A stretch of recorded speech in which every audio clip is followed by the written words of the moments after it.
दिखावा तो ना कर। ये कहानी है शर्मा परिवार की।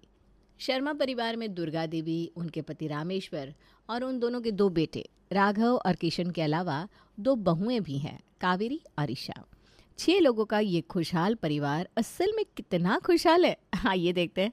सुबह का वक्त था और शर्मा परिवार की बड़ी बहू कावेरी रसोई में सबके लिए गाजर का हलवा बना रही थी और छोटी बहू ईशा रसोई के बाकी काम निपटा रही थी। तभी कावेरी रसोई से बरामदे में रामेश्वर जी के साथ चाय पी रही अपनी सास को आवाज लगाकर कहती है, माँ जी देखिए मैंने कितना स्वादिष्ट हलवा बनाया है। इसकी खुशबू से ही पूरा घर महकने लगा। सब उंगली चाट चाट कर खाएंगे। दुर्गा देवी तिरछी नजर से कावेरी की ओर देखती है और फिर चुपचाप चाय पीने लगती है। तभी रामेश्वर जी दुर्गा देवी से कहते हैं, खाना तो सब अच्छा बना लेते हैं और अच्छा बने तो तारीफ भी होती है, पर खुद से इतना बढ़ चढ़ कर दिखावा करने की क्या ज़रूरत है? तुम कुछ समझाते क्यों नहीं इसे? रसोई में अपने सास ससुर का कोई जवाब ना पाकर इस बार कावेरी ईशा से कहती है, राघव को ना मेरे हाथ का खाना ही पसंद है। जब भी मैं खाना बनाती हूँ तभी ये ठीक से खाना खाते हैं। ईशा को कावेरी की बात थोड़ी अजीब लगती है, पर वो कुछ कहती नहीं और अपने काम में लग जाती है। सब नाश्ते के लिए टेबल पर बैठते हैं और किशन कहता है, आज क्या है नाश्ते में? जल्दी प्लेट लगाओ भाई, बहुत भूख लगी है। कावेरी झट से सबको हलवा परोसने लगती है, साथ ही कहती है, खाकर देखिए, मेरे जैसा हलवा कोई बना ही नहीं सकता। सब चुपचाप नाश्ता करते हैं, पर तारीफ कोई नहीं करता। कावेरी को ये बात बुरी लगती है। सबके खाने के बाद ईशा बर्तन समेटती है और धीरे से अपनी सास से कहती है, माँ जी, भाभी अपने काम का इतना दिखावा क्यों करती हैं? अरे बेटा तू उसकी बात पर ध्यान मत दिया कर, उसकी आदत है। दोपहर के वक्त दुर्गा देवी अपनी दोनों बहुओं को बुलाकर कहती हैं, अरे कावेरी, ईशा, बेटा देखो, काम के लिए ये रोज़ रोज़ की नोक झोंक अच्छी बात नहीं है। तुम दोनों काम आपस में बांट लो। कल खाना कावेरी ने बनाया था तो आज कावेरी कपड़े प्रेस कर देगी, और ईशा बेटा आज खाना तुम बना लेना, ठीक है? चलो कर लेना सब, मैं चलती हूँ, ज़रा पूजा रह गई है मेरी। दुर्गा देवी तो दोनों बहुओं का काम बांट कर चली जाती है। ईशा और कावेरी भी काम पर लग जाती है। थोड़ी देर बाद कावेरी रसोई में आती है। अरे ईशा, खाना बन गया क्या तुम्हारा? कपड़े प्रेस करते करते थक गई मैं तो, इतने कपड़े थे। फिर भी प्रेस तो मैं इतने सलीके से करती हूँ, बिल्कुल नए जैसे हो जाते हैं कपड़े। तभी तो माँ जी ने मुझे कहा कपड़े प्रेस करने को। कल तुम्हारी प्रेस की हुई साड़ी पसंद नहीं आई होगी उनको। नहीं भाभी, ऐसी बात नहीं है, कपड़े तो मैं भी ठीक ही प्रेस करती हूँ। वो तो कल मैंने प्रेस किए थे तो आज आपकी बारी थी, इसलिए माँ जी ने आपसे कहा होगा। हाँ हाँ, बस बस, बहाने तुम अच्छे बना लेती हो, बस काम ही ठीक से नहीं होता तुमसे। वैसे खाना बना है या अभी उसमें भी देरी है? बस बातें करने के लिए बिठा दो। भाभी हो गया है, बस दाल में तड़का लगाना बाकी है। अरे दाल तो मैंने बनाई थी कल, तुमने क्या खाक दाल बनाई होगी? देखना कोई चखेगा भी नहीं तुम्हारी दाल। ज़रा हींग का अच्छे से तड़का लगा देना, कम से कम खाने लायक तो हो जाएगी। जी भाभी, जीरे और हींग का ही तड़का लगाने वाली थी। वैसे मैंने दाल के साथ साथ आलू पालक की सब्ज़ी भी बनाई है। कावेरी मुंह बिचकाते हुए वहाँ से चली जाती है। ईशा अपनी जेठानी का स्वभाव अच्छे से जानती थी।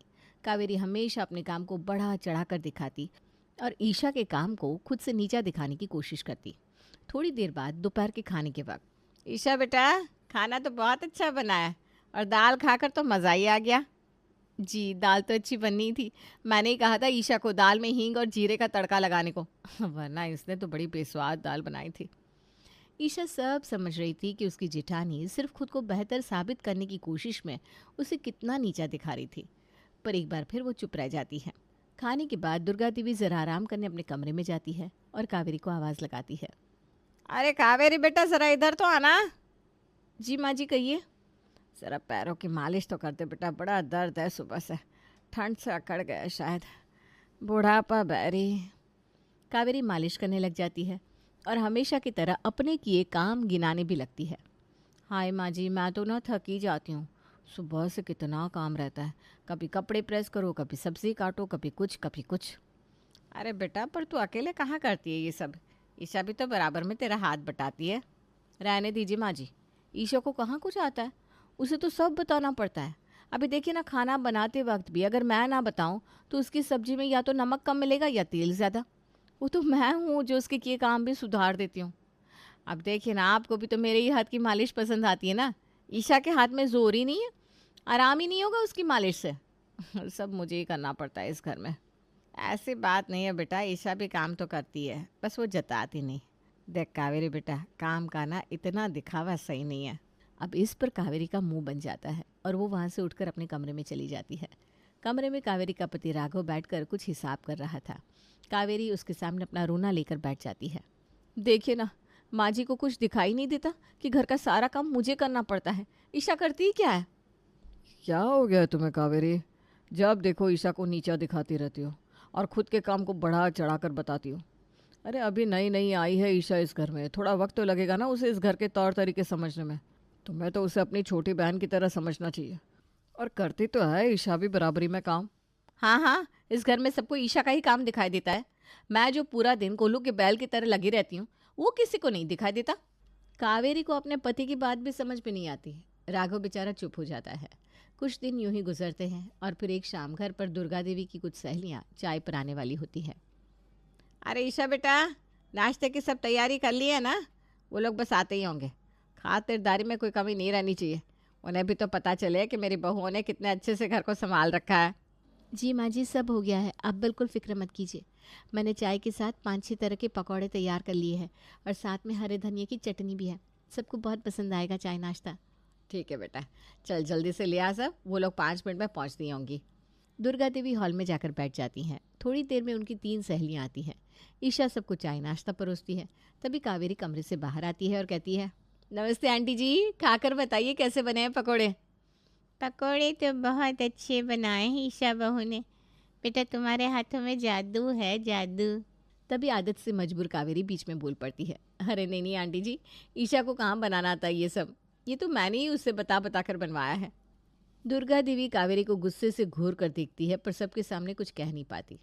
सब नाश्ता करते हैं। थोड़ी देर बाद जब कावेरी अपने कमरे में चली जाती है तो दुर्गा देवी की सहेली सुनीति कहती है, दुर्गा तेरी बड़ी बहू तो अपने काम का बहुत दिखावा करती है। ऐसा कौन करता है भला? काम अगर अच्छा होगा तो खुद ही लोग तारीफ करेंगे। अपने मुंह मियाँ मिट्ठू बनने की क्या ज़रूरत है भला? तू कुछ समझाती नहीं कैसे? हाँ हाँ दुर्गा, तुझे समझाना चाहिए अपने बहू को, वरना ऐसे तो ये अपने साथ साथ पूरे परिवार का मजाक बनवाएगी। और नहीं तो क्या।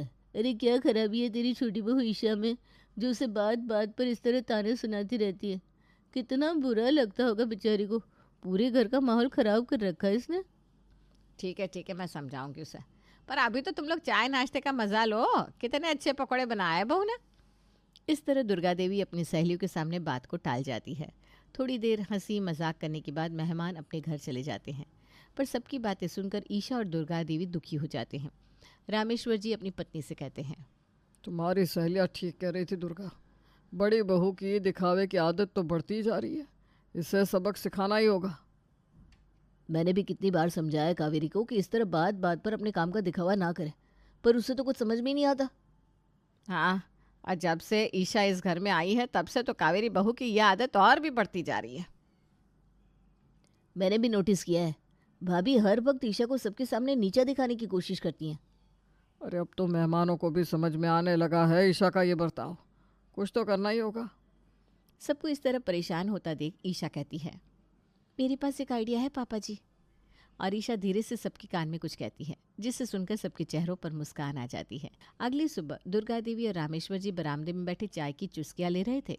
तभी हमेशा की तरह कावेरी रसोई से आवाज़ लगाती है, माँ जी, आज नाश्ते में मैंने बड़ी मेहनत से सबके लिए खास खीर बनाई है। ईशा ने तो बस वही रोज़ की तरह पराठे बना कर रख दिए। अब कुछ नया नहीं होगा तो नाश्ते में मज़ा कैसे आएगा। इस बार कावेरी के ऐसा कहने पर ईशा को बुरा नहीं लगता, बल्कि वो मन ही मन मुस्कुराने लगती है। सब नाश्ते के लिए टेबल पर बैठते हैं और सबको नाश्ता परोसा जाता है। वाह क्या पराठे बने हैं, ठंड में ऐसे गर्म और नरम पराठे मिल जाए तो दिन बन जाता है। अरे हाँ, वाकई पराठे तो बहुत स्वाद बने हैं। कावेरी बेटा, तुम्हें ईशा से ना पराठे बनाने सीखना चाहिए। बड़े ही नरम नरम पराठे बनाती है ईशा, खाकर मज़ा आ जाता है। ये सुनकर कावेरी उदास हो जाती है। माँ जी, खीर कैसी बनी है? वो भी तो खाकर देखिए। मैंने काजू बादाम किशमिश सब डाला है, केसर भी डाला है खीर में, जैसे कि आपको पसंद है। हाँ, खीर भी ठीक ही है, पर ईशा के पराठे के सामने फीकी है। पराठे बड़े स्वाद बने हैं भाई, मज़ा आ गया। कावेरी को दुर्गा देवी की बात बहुत बुरी लगती है, पर वो कुछ कहती नहीं। नाश्ते के बाद दुर्गा देवी कावेरी से कहती है, कावेरी बेटा, नाश्ते के बर्तन आज तू साफ़ कर ले। ईशा ने इतने अच्छे पराठे बनाए थे, बड़ी मेहनत लगी होगी बेचारी को। अब उसे थोड़ा आराम करने दे। हाँ पर माँ जी, नाश्ते के बर्तन तो ईशा ही साफ करती है ना। हाँ, पर तुझसे अच्छे तो साफ नहीं करते बेटा। तू तो बिल्कुल नया जैसे चमका देती है बर्तनों को। ईशा को कहाँ आता है ये सब। इसलिए अब से ना नाश्ते के बर्तन तू ही साफ करना, ठीक है बेटा। कावेरी चुपचाप बर्तन साफ करने लगती है। थोड़ी देर बाद रामेश्वर जी अपने कमरे से आवाज़ लगाते हैं। अरे भाई, मेरा कुर्ता कहाँ है? प्रेस तो कर दिया था ना। कावेरी झट से कुर्ता लाकर रामेश्वर जी के हाथ में देती है। ये रहा आपका कुर्ता पापा जी, मैंने प्रेस किया था। देखिए, बिल्कुल नया जैसा दिख रहा है ना। बेटा बुरा मत मानना, पर इसमें तो अभी भी सलवट है। कोई बात नहीं, मैं दुर्गा से कह देता हूँ। आज तक मैंने उसके प्रेस किए हुए कपड़े ही पहने। मजाल है जो एक भी सलवट दिख जाए। पर हाँ, उसने कभी जताया नहीं बेटा। ये सुनकर कावेरी का मुंह लटक जाता है और बरामदे में चली जाती है। वहाँ कावेरी का देवर किशन पहले से ही दुर्गा देवी के पैर दबा रहा था। अरे किशन बेटा, तेरे हाथों में तो जादू है भाई। बड़ा आराम लग रहा है। पर तू अब रहने दे, तुझे काम पर भी तो जाना होगा ना। इस पर किशन हंसते हुए कहता है, काम पर जाना है तो क्या हुआ माँ, काम तो सभी करते हैं, पर उसे बात बात पर जताना थोड़ी ना ज़रूरी है। और मुझे आपके पैर दबाना अच्छा लगता है। दुर्गा देवी प्यार से किशन के सर पर हाथ रखती है। ये देखकर कावेरी को भी अपनी गलती का एहसास होता है और एक कोने में जाकर फूट फूट कर रोने लगती है। ये देखकर ईशा उसके पास आती है। क्या हुआ भाभी, आप रो क्यों रही हो? मुझे माफ़ कर दो ईशा, मुझसे बहुत बड़ी गलती होगी। मैं हमेशा खुद को बेहतर साबित करने के चक्कर में बाकी सबके काम को छोटा बताती रही। पर असल में तो परिवार में हर कोई एक दूसरे के लिए कुछ ना कुछ करता ही है। इसमें इतना दिखावा करने जैसा तो कुछ भी नहीं है। परिवार के लोगों के लिए करना तो फ़र्ज़ बनता है। तभी दुर्गा देवी भी वहाँ आ जाती है और कावेरी को अपने गले से लगा लेती है। बेटा, मैं जानती हूँ तू बहुत मेहनत करती है, पर वो तो सभी करते हैं। अपने किए काम का इतना दिखावा सही नहीं होता बेटा। तेरे अंदर सबके लिए जो प्यार है ना, वो दिखना चाहिए। और वो तभी दिखेगा जब तू साफ मन से अपनी जिम्मेदारी निभाएगी।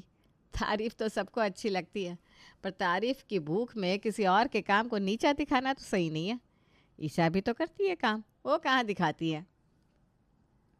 मुझे माफ़ कर दीजिए माँ जी, मुझे अपनी गलती समझ में आ गई है। अब मैं कभी अपने काम का दिखावा नहीं करूँगी। आप बिल्कुल सही कह रही हैं। अब मैं बिना किसी दिखावे के दिल से काम करूँगी और ईशा को अपनी छोटी बहन जैसा समझूंगी। कावेरी एक बार फिर से दुर्गा देवी के गले लग जाती है और शर्मा परिवार में फिर से हंसी खुशी का माहौल हो जाता है।